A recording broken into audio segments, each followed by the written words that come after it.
کسی صحابی نے اپنے بچے کی شادی پر اپنے گھر میں لائٹنگ نہیں کرائی، لیکن آپ کو دنیا کا کوئی عالم یہ فتویٰ نہیں دے سکتا کہ لائٹنگ کرانا حرام ہے۔ آپ شادی کے موقع پہ ساری گلی سجا لو، آپ ساری چھتوں پہ لائٹنگ کرا لو، کوئی آدمی یہ آپ کو فتویٰ نہیں دے سکتا کہ شادی کے موقع پر لائٹنگ کرانا جائز نہیں۔ کبھی سنا ہے آپ نے کسی سے؟ بولیے، یہ جائز ہے، جائز پیسے ہیں تو ٹھیک، بلکہ میں اس سے آگے بڑھتا ہوں، اس سے تھوڑا اور آگے جاتا ہوں۔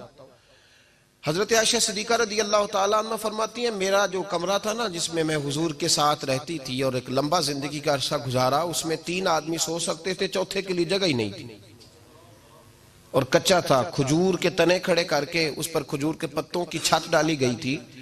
میں جب ہاتھ اٹھاتی تھی تو میرا ہاتھ اپنی چھت کو چھو جاتا تھا۔ یہ ہے سنت نبی پاک کی، یہ حضور کا طریقہ ہے۔ بتائیے پکے گھر میں، لینٹر والے گھر میں رہنا جائز کہ ناجائز؟ کیوں جی؟ حضور تو کچے مکان میں رہتے تھے، آپ نے کیسے پکا بنا لیا؟ اللہ کی محبوب علی دین کو اس کی اصل بات میں سمجھیں۔ آپ ایسا نہ کریں جس میں انتشار اور امت تقسیم ہو، اس کا اصل مزاج دیکھیں۔ مہندی کے موقع پہ اگر کوئی آدمی 6 دیگیں دال چاول کی پکاتا ہے تو منع نہیں، جائز پیسوں سے پکائے۔ انہیں لائٹنگ لگوائی، کوئی منع نہیں، سارے محلے کو کھانا کھلایا، کوئی منع نہیں، بلکہ نبی پاک نے فرمایا بہترین مسلمان ہی وہ ہے جو سلام پہلے لے اور روٹی زیادہ کھلائے، تو بہترین مسلمان ہے۔ ناجائز کیا ہے؟ ناجائز ہے شادی کے موقع پر بینڈ باجا بجانا، اس میں رقص کرنا، اس میں بھنگڑے ڈالنا، عورتوں مردوں کا اختلاط ہونا، عورتوں کی مووی بنانا، یہ چیزیں ناجائز ہیں۔ تو جو ناجائز ہے اس پہ پابندی لگائی جائے گی، جو جائز ہے اس کے بارے میں یہ کہا جائے گا کہ بھائی احتیاط کی جائے، سنت کی طرف دیکھا جائے تو بہتر یہی ہے۔ لیکن اگر کوئی کسی آدمی کے پاس جائز پیسے ہوں، وہ 100 کنال کے گھر میں رہے، اگرچہ سنت یہ نہیں، پر یہ تو کوئی فتویٰ نہیں نہ دے سکتا کہ حرام ہے تیرا 100 کنال کے گھر میں رہنا، کہ ہے فتویٰ کہیں آپ نے سنا؟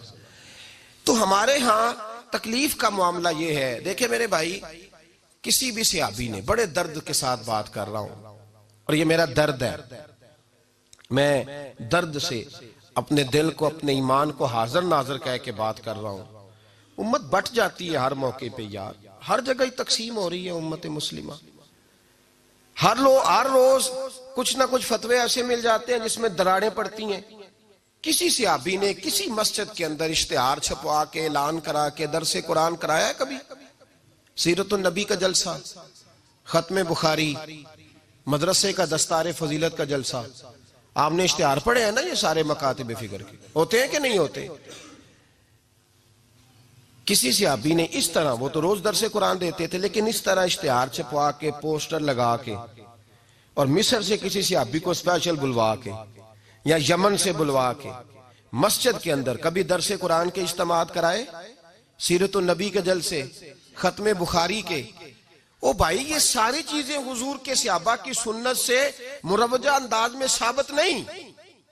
مجھے بتا میرے بھائی، میں درد کے ساتھ تجھ سے سوال کرتا ہوں کہ سیرت النبی کے جلسے میں تو پشاور سے مولانا بلائے، پنڈی سے بلائے، تو گجرات اور کراچی سے لوگوں کو بلا کر کے اگر سیرت کا جلسہ کرائے، اور تو اس میں ایک آدمی کو کراچی سے بلوایا جا رہا ہے تو تو نے اس کو 20,000 کی ٹکٹ بھی دی، اور اشتہار پہ بھی جلسے پہ خرچ ہوا، پھر لنگر بھی پکا، کھانا بھی تو نے کھلایا، نہ تجھے کوئی بیوہ یاد آئی، نہ تجھے کوئی مسکین یاد آیا، نہ تجھے کوئی غریب یاد آیا؟ حالانکہ کہنا چاہیے تھا نا یہ جو ₹1,00,000 لگ رہا ہے کسی بیوہ کی خدمت کر دینی چاہیے، یتیم کو دے دینا چاہیے۔ درد کے ساتھ بات کر، سوال میرا یہ ہے کہ وہی کام جو سیرت کے جلسے میں ہوتے ہیں، پہلے تلاوت ہوتی ہے، پھر نعت ہوتی ہے، پھر کسی عالم کا بیان ہوتا ہے، وہی کام صرف نام بدل کے کیا جائے، عید میلاد النبی نام رکھا جائے صلی اللہ علیہ وسلم۔ یہ میں آپ کے ذہنوں پہ دستک دے رہا ہوں، تقریر نہیں کر رہا، صرف دستک دے رہا۔ او بھائی دیکھو، ایک آدمی وہی کام نام بدل کے کرے تو جائز ہے، اور اگر اس میں نبی پاک کے میلاد کا نام رکھ لیا جائے یا نعت کا نام رکھ لیا جائے تو پھر مجھے اجازت دے میں تجھ سے سوال کروں کہ صرف تجھے حضور کی تعریف پوری لگتی ہے؟ پھر مجھے اجازت دے کہ میں تجھ سے پوچھوں کہ صرف تجھے نعت اچھی نہیں لگتی؟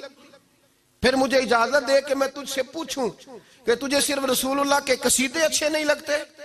دے مجھے اجازت کہ میں تجھ سے سوال کروں کہ جہاں ذکر رسول کی بات آئے وہاں تو پریشان کیوں ہوتا ہے؟ تجھے پتہ ہی نہیں یہ تو وہ ذکر ہے کہ رب فرماتا ہے تم بیان کرو نہ کرو وَرَفَعْنَا لَكَ ذِكْرَكَ، محبوب میں نے خود تیرے چرچے ساری دنیا میں بلند فرما دیے۔ اور نبی پاک نے پوچھا حضرت جبریل سے کہ چل جبریل تو بتا میری امت کو پتہ چلے رب نے میرا ذکر کیسے بلند کیا ہے۔ تو جناب جبریل کہنے لگے محبوبہ رب فرماتا ہے میرے نبی سے کہہ دے جہاں جہاں تیرے رب کا ذکر ہوگا وہاں وہاں تیرا بھی ذکر ہوتا رہے گا۔ یہ تو محتاج ہی نہیں کسی کا۔